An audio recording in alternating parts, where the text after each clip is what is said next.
Good afternoon, all. Camelback Trading 2724 and the pitfuturestrading.com. Coming to you this Monday afternoon, March 30th. We're looking at the market profile here of the SPY ETF on Window Trader. Very good day, very interesting day, very calm day, but it was some really good setups. A lot of different things happened. We had a chance for a trend day up 3 times, basically, failed. We end up with a P shape for short covering. We end 10 wide. We have both a price spike and a price probe. We have a perfect afternoon pullback low. A lot of really visual reference points that turn out to be excellent trading opportunities. We had an inside day up that happened late in the day and still provided some nice upside movement on it. And we were already up almost 3% on the day. And we just missed taking out last week's high from Thursday. So let's go over everything that transpired today. So I only took 2 shorts. They both happened in A period. After A period, I was looking for nothing but longs. Now, you could have made money on both sides of the market, but the easier play and the play that market-generated information was telling you was to be long. Now, the shorts I took in A period, remember, we had a possibility of a price spike from Friday, eyes high, if we closed above it. Obviously, we did not. Now, I wasn't really planning on doing anything in A period, but 2 opportunities came along that I really couldn't pass up. First one was when we traded right up and got to eyes high from Friday. So instead of it being more where there were buyers, I figured there'd be sellers there the first time since we closed below it, and there were. So that was trade 1 that turned out very nice. And then the second trade, once A period started coming back in, as soon as we got back into D's range, the odds of us going to POC from Friday, F's high, were very good. Got on board a short there, rode it right down to the POC and took it off. So both short plays were very nice due to market-generated information. Then it was nothing but longs for me for the rest of the day. B period came, took out the high, came back. Value was overlapping to higher and then higher all day. Once B pulled back, held the opening, got long. That was a nice play. I got long again in C as soon as we took out B's high.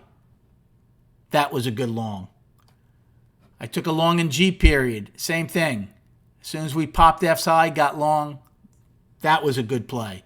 Now, the best play turned out to be J. Now, I came in and automatically shot up, and I thought I'd missed the afternoon pullback low. But lo and behold, we got a second chance. Now remember, we had 1 set of single prints for a second, but there were 2 other sets that lasted briefly that never held. So at that point now, I'm looking for the afternoon pullback low for a bunch of reasons. Value's higher.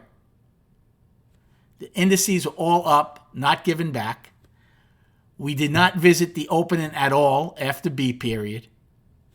So if anything, I was just looking for an afternoon pullback low, and I said I thought I missed it. I take that back. That was F. I thought I had missed it in F period. When F period came down and then shot up really right away, and then we went higher in G and H, I thought possibly I'd missed the afternoon pullback low. But lo and behold, I did not. We came in. As soon as J came back in, I got long. I was even hoping it went a little lower. I wanted to get, now I got long the ETF in J. I was hoping to get long even more. I was long 200 shares. I had another bid for 300 right below. Never got it, but basically rode that 200 shares all the way back up to POC and higher. So even though it was only 200 shares, I rode about $4. So nothing wrong with that. $2, I'm sorry. Nothing wrong with that trade. K, I did nothing. L, I did nothing. L gave a little head fake again when it stopped the one-time framing up. If it hadn't, I definitely wanted to get on board M to the long side. So I was very hesitant when M started. Remember I said I don't really want to trade M. But once M started, came down, raised the POC, never came back down to it again.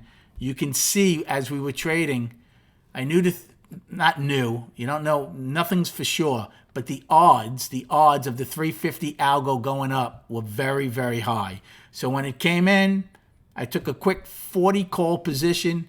The 350 algo came, and I was out up 41 cents. 41 cents in a minute and 1 second.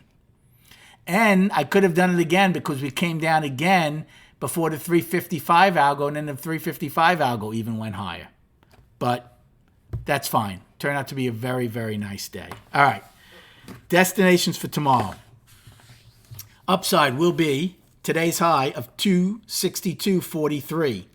Then we have Thursday's high of 262.80, which is also a weekly high. And then above that, we have that vacuum up to 271.08, which is a daily high. Now, on the downside, we have a lot. Again, a lot for the buyers that they could use to defend tomorrow. First things first, we have the price probe, which is L's high. Now, we closed at 261.65. So we actually closed below L's high, but we don't know if the price probe's accepted or rejected until tomorrow because M period ends the day in SPY. So 261.84 is your price probe.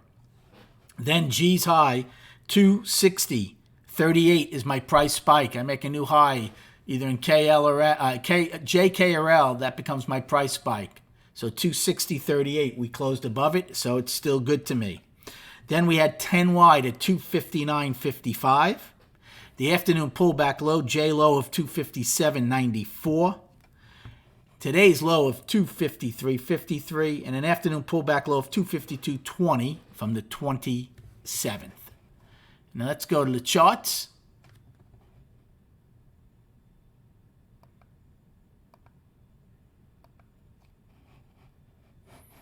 So, sorry about that. Okay, 1 day left to go in the month. One time framing down.